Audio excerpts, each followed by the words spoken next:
Good morning, everyone, and welcome to round three. This is it. It starts round three. We're getting down to the nitty gritty. We got some of the best handicappers left. There's only 8 of them left, so it's really going to get pretty exciting as we move forward here. And we got 2 exciting guests, don't we, there, Chappie? Yeah, this is a good matchup here. I got my man Donnie from Chicago.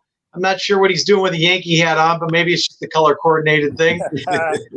And Benny, I Never Sleep South Street from tripnotepros.com, but we got 2 sharp handicappers. Should be a great one. Yeah, it's going to be a fantastic. There's only, like I said, 8 left, and it'll be 4 and 2. So it's going to be coming at you fast and furious as we try to raise money for Karma here in the Charity First Handicapping Challenge. And Don is going to be representing Team Giorgio. Don, how's it going? I heard a lot of good things happening. Yeah, well, not weather-wise, but racing-wise, it looks like things will be good in Kentucky through the spring into the summer. And you got Blue Prize just had a nice In the Mischief filly. Saw you a nice picture with that one. Yeah, well, that was a good one to have a filly with because there's residual value there no matter what. So, yeah, that was good. Doing good, healthy? Yeah, running around in the snow. It's amazing how these babies love the snow and just go out there ripping around it. Really? Yeah. I didn't know that. Yeah, I saw that picture on Twitter. That was cool. Yeah, it's a good-looking filly. Congrats, buddy. Thank you. Looks good. Benny, how you doing, my friend? I know you've been working day and night with the Trip Note Pros. What's going on? Yeah, everything's good. I was a little stressed out yesterday, so jumped in the shower, put a little lavender in there, and got all relaxed for Lavender. morning. Got those fumes going, so everything's good. Ready? Yeah, Calgon, take me away. Yeah, now that you've had your spa time, I hope you're ready to go today. I'm fresh. I just need a Bloody Mary or a screwdriver or something. Well, feel free to invite. Go ahead and have one during the show. We don't mind. Yeah. And we should have one heck of a day, George. Yeah, it's a beautiful day out here. The racing, I think, as opposed to yesterday, there's a lot of chances for upsets today. So I think it's very competitive, all the races, and hopefully we'll be able to get some prices here today on some of our favorite bets, like the again, I played it yesterday, just missed. I got 3 out of 4 in the golden hour, pick 4. I love that bet. Starts it's the look at that. It brings back fun. I needed that 4-horse. I needed that 4-horse that looked home. Yeah, that went, single 2 by deep, and he looked home. That was a seminar skip pick on the radio show yesterday, and I was with a guy who was listening, and in deep stretch he said, "You got it." And yes. Love that guy. The ultimate jinx there, and you got nipped by the one there at the wire. Yeah, that's the worst. That was a tough one. I actually posted my bet on Twitter, and I wrote, "No sugar cubes or carrots for you. You're on my bad list." And I was a little dark after that one. Thank God the lavender helped. Now he's already back in the bad I'm in a good place now. Yep. Also, great racing today. Life is Good worked out, and I understand it was a brilliant workout, as most of the workouts that Baffert has. But since we're talking about Baffert and Life is Good, tremendous race yesterday by Charlatan and, of course, Mischief, who did great. What were your thoughts on that race, Don?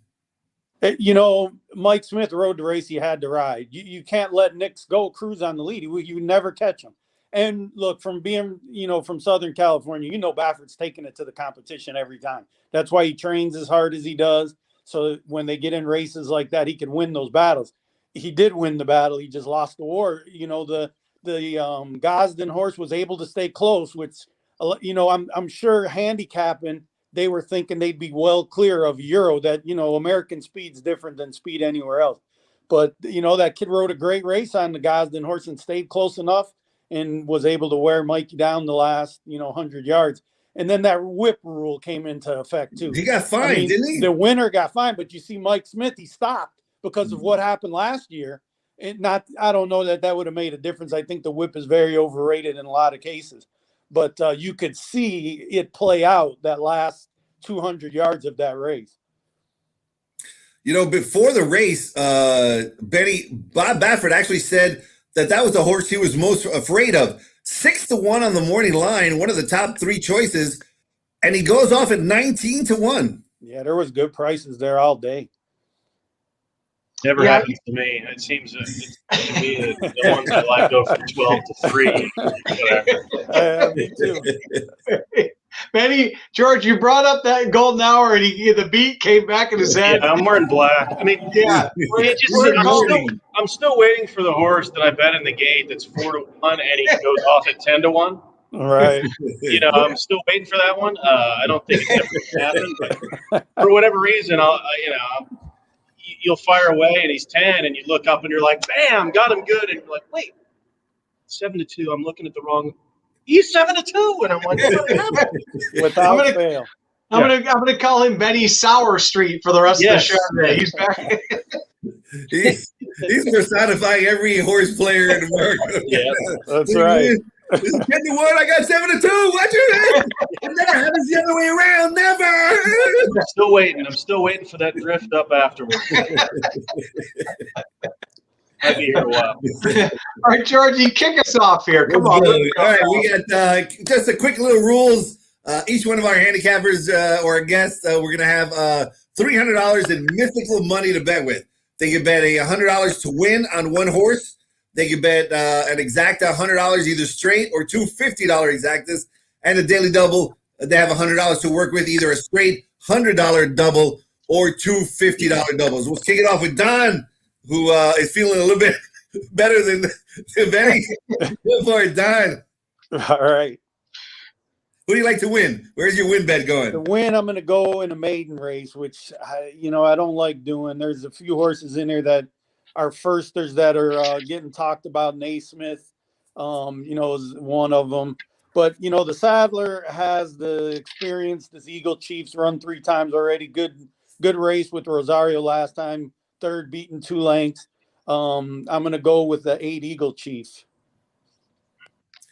Eagle Chief's been getting better with each and every race, and looks like he's coming into a good race. Juanito Hernandez, no qualms with him. He's riding fantastic. Although Rosario, to me, Rosario is like, if you look at the dictionary, what a jockey should look like, it's the body of Rosario. That guy is just a perfect rider, and he's so strong down the stretch. But Juanito Hernandez, JJ's looking good as well. We got a good jockey colony. And I think Eagle Chief is going to do very well. All right, Benny, let's get back on I need you to smile here. Let's get some positive energy going. I thought he was gonna punch the wall before he gave his pick out. What's your $100 win bet and why, buddy? Let's head to race 8.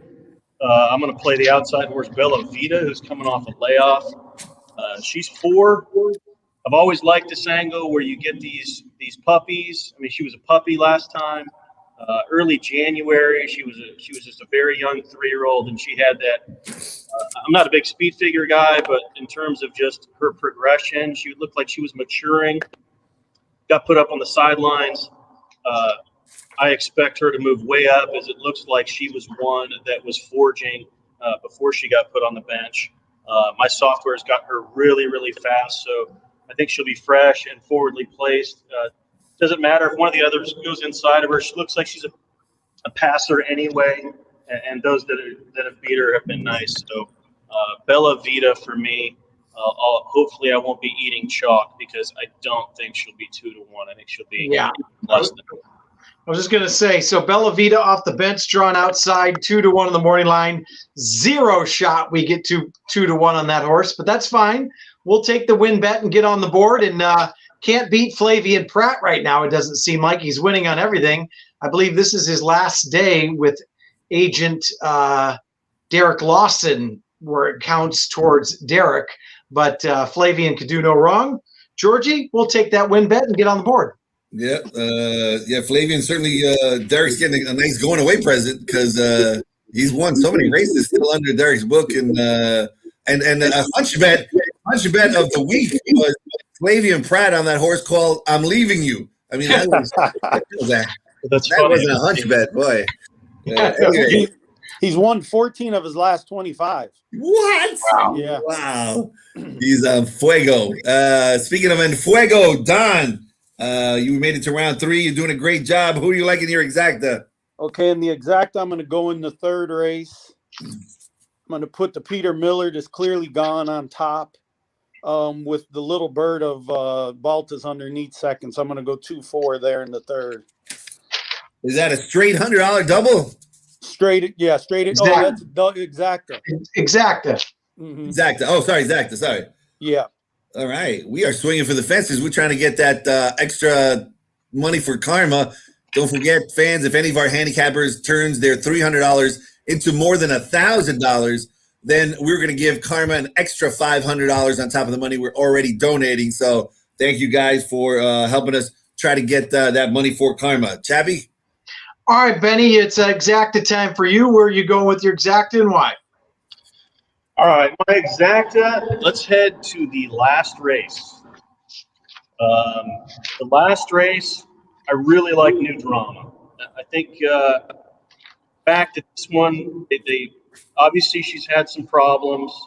She's 5. She's only run 2 times. She started as a 4-year-old, so she clearly had some problems. I think Tim could probably put her wherever he wanted, and no one's going to take her. So I'm not really concerned. You know, they could protect her. They don't. I don't think that's a big deal. Usually that's an angle I like to avoid horses like this. But she's 5. No one's going to touch her. They could run her anywhere for a very cheap price. No one would take her. A little birdie told me that she's been working well. Worked with a recent next out winner. That's going to be my play on top. And then on the bottom, I just have the 2 logical horses, which are the 6 and the 11. I've got really strong numbers laid on both of those. So I'm hoping that the bug can get out there and win the race and then have one of these other logicals sucked up in the exacta. So 10 over 6-11 for me, 50 apiece. Right. So 10 over 6-11, new drama, 5-1, the morning line, taking the all-important drop of the maiden special weight. But like he said, a 5-year-old making only her 3rd lifetime start. I don't think she's going to get claimed there. And Yachtine having a terrific meet. What a race yesterday, again, from Mucho Unusual, but absolutely ran into a freak from the Phil D'Amato barn. That horse went 45 and change on the lead and just kept going, even galloped out in front. What did you guys think of that race real quick? Benny? I've got a thing for that horse because I had Mia in the FloCal tournament, which I finished 2nd and took home 82 dimes. That was a good thing. So that was one of the keys for me. She's a beast. I was looking for her to back up when I saw.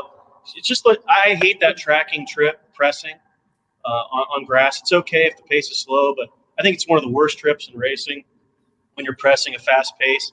And then she had Jessica out there putting her a little bit of an in-between spot. I thought she had no chance to win that race, and I think the Mirror Man did as well. I think he sounded a little surprised when she kicked on and held. So I was super, super impressed.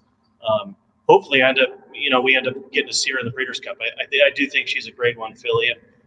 I'd love to see her run in person at Del Mar this year. Yeah, I don't know if you caught it, Don, but we were saying yesterday, I was saying if you would have just stopped the race at the half-mile pole and said, will this horse hit the board? I would have bet no, and yet kicked on and won. Did you happen to catch that race, Don? Yeah, very impressive. I mean, like you said, she, when she's good, she's good. And obviously yesterday puts her in another level, being able to clip off those fractions like that and still finish. And then I saw what you saw. Wasn't over at the wire. Just kept right on going after. Yeah, quite amazing. So, but like I said, Mucho Unusual put in another big run, and Tim Yachtine off to a terrific start this meet, Georgie. Yeah, definitely. I'm having a little bit of problems here, but I think we're fine now. But Tim Yachtine, certainly, I think he was he on your show? Yeah, he was on our show yesterday morning. Yeah, Yes. yeah. So Yeah. that was just a great job by him to get that one ready. She looked spectacular, and there was some really good racing yesterday. Some really good ones. I just saw that Pratt once again just puts everybody in the right spot. I mean, he's just dynamite right now. He's incredible. And Jessica Pfeiffer too. She had a front running winner. She does great with front runners. She knows how to nurse them along. she's got some kind of a gift there for that because she also got that front runner home earlier on in the day. George, the last time we had Benny on, he had a question for you, and you asked Jessica. Explain that about changing leads. That's right, Benny. First of all, I know the answer, but I'll let you take it away. Yeah. You say what? I sent her a note and I asked, so I wanted to see if you did your homework. I was testing you. So I talked about it in another show, but I did go up to her and ask her, and as soon as I asked her, she said, "Oh yeah, Benny already asked me that question." That's fun. And she was like, she has some experience in dressage and jumpers and stuff, and so she's really good. She says getting that head to turn is very crucial to getting them to switch leads. And she just, is used to that from the jumpers and everything like that. So it was easy for her. But she says, but all the jockeys know that, but she does it. She's really adept at doing it. And I think it's helping those front runners get to the wire. Benny, is that what she told you basically? Yeah, I think she's just, she's had that experience with growing up and getting, turning them around that ring. So that's, I'm assuming a huge part of that is just getting them to turn correctly and get their gait on the correct stride before they jump and stuff like that. So yeah, super, super cool. I saw her, actually the first horse I saw that didn't switch leads perfectly for her the other day. It was the first one of all her mounts. I've only got one, so I'm impressed. Hey, I really like her a lot. I'm a big fan. Before we go on, it just how it rang a bell talking about jumpers. I've never seen anything like it. I don't know if you guys saw it on YouTube. This race where they jump and then they have to go through a lake. And everybody got dropped except about 3 guys. Yeah. It was, you got to watch it. Go to YouTube. They jump over, their regular bushes, whatever. Then they jump into a lake and they got to cross the lake. It's unbelievable. I think it's in Germany too. It's a super aggressive race call. Can you bet on it, I'm assuming? Yes. I mean, what are you going to think of next? You're going to jump a hurdle, go in the lake, a guy's going to hit you with a stick, you got to avoid him. It's become like an obstacle course. And if you watch, there had to be 50 cameramen at the lake because they knew what was going to happen. They were all right there. In the race. Like 8 of them went into the water, 3 of them came out with the riders. Yeah, the riders are like swimming, trying to get to the other side. It is hilarious. You got to see it. It's unbelievable. Oh my Lord. Anyway. I don't know how we got that far off the rails, but that was because many of my horses have gone in the drink. Yeah, right. Anyway, all right. Last bet is your daily double. Don, where are you going and why? Okay, I'm going with Benny. I'm going to start in the 8th. That Bella Vita is the best horse. The only question mark is the layoff. Is she ready? She's the best horse. I like that she drew outside because if they want to send inside, she could sit. And, Pratt's doing everything right now, so I'll trust that. And I'm going to go to the Sheriff's horse, the 11 in the last race, Bristol Bayou. It just looks like the right horse to me. 6.5. Should, he was rolling last time. It's very hard to close from far out on this turf course sprinting. It's 6 or 6.5. Even Rosario, who that's his thing, it's hard. It's hard to catch those horses that are in front, but I'll go with that one. So that's my double. 7-11.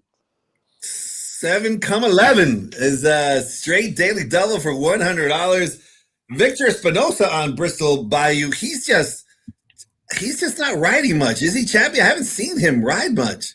17 mounts. That's it. Wow. Yeah, 17 mounts. I think he's just slowing down, picking his spots once in a while. But I haven't seen him out here. A lot of changing of the guard out here. We got some youngsters coming in. Obviously, Mike Smith picking his spots as well. But COVID is affecting these jockeys because weight. They can't come out in the morning like normal. They have to go to the paddock, get a leg up there. They're not doing the walking around, getting on a bunch. Believe me, it affects their weight a lot. So they have to be very disciplined to go to the gym, which they can't really even do that in a lot of places, right? To make up for what they're not doing in the morning on horses. Excellent point. Yeah. So, all right, Benny, it's double time for you. Where are we going and why? All right, let's head to race 5. I've got a little thing for I don't even know how to pronounce it. Tivoli Twirl. I think that's a super strong race, and the times are wrong. So when I was a kid growing up, there was this guy at the OTB. His name was Gino, and everyone thought he was crazy. And he would sit there with a stopwatch, and he would time the races. And we all kind of teased him. I was young at the time. I didn't know any better, but I kind of jumped on the teasing bandwagon. Gino was dead. He was correct, right? So not all the times are perfect. They do make mistakes. This time is wrong. This horse is a lot faster than what it shows on paper. I've got this one running 22-1 in that first quarter. Baffert had 2 in there. Obviously this one, and he had Bezos. That race is super, super strong. The winner of that race, Dream Shake, is an absolute freak. I thought the race was fast early. Van Dyke wrapped up early. I thought that was a total prep. And that race, actually, I've got in just over 16 flat. So I think it's a much stronger race than what shows on paper. I do like this one. I think that he will rate. And I think given the rider choice, I think Epidemic is going to be really fast. I think he's going to blast off from the rail. Tivoli is going to track. And a lot of these firsters I've got is having long pedigree. So ambivalent scares me a little bit. But anyway, yeah, I'm going to stick with those 2. I'm going to head into the 6th race with another one where I think the times are wrong. So a lot of these 6 furlong turf sprints, the times have been wrong. And I had the Becca Taylor race actually being almost 6/100, or rather 6/5, 1 1/5 seconds slower than what shows on the clock. I've got that one and actually closer to 11 and 0.1. So I think that's a weak race, even though Becca looked strong. I think the speed figures are all a mess. I think Maddie's Mojito is very, very fast. Glatt is hot. He's 6 out of his last 24. And I think this one just clears and runs off and hides. So that's my double. Those 2, and I'm going to single Maddie's Mojito in race 6. And if Jessica beats me, good for her. She's on my team anyway. I'm always rooting for her. So even if I get beat by that one, I'll be happy. All right. So the double starting race 5, the first timer, drawing the rail with Maldonado up. We know the intentions there. And Tivoli Twirl with the times off. Twirling Candy should handle the church just fine. And then we're going to go to Maddie's Mojito, who ran off the board last time and jogged for Mark Glatt. So, Georgie, it's time for rock, paper, scissors. Let's see how many times you guys can do the same. I know, right? All right, here you go. Yesterday was the first time we got it on the first trip in about 5 shows, isn't it, George? Yeah. So you ready? Yeah, so race number 7 is what our handicappers are going to be doing a tiebreaker in. So they got a chance to look at it. Here we go. Ready? Rock, paper, scissors. I win. Ah! All right, Dan, Don, you get first run here at the tiebreaker, which came into effect yesterday. The tiebreaker pushed Nicole into the 3rd round, so this is actually a key pick here. Who do you like in the 7th? I'm going to go with the Peter Miller Jam and Eddie, the 4. I don't know. There's a couple claims that, Falcone is involved in this race. He has one in there, and then Miotti claimed that one off of him last time. They've run fast races in New York, but that Belmont turf course can be really fast. So those times sometimes aren't indicative of, California speed. So I'm going to I'll go with the Miller Pratt. All right, so he's going with Miller on the drop with Pratt up. And Benny, where are you going for your tiebreaker selection? I was between 6 and 7. I'm gonna land on the 6. I think Baltus he's white hot right now. He's rolling. He's won.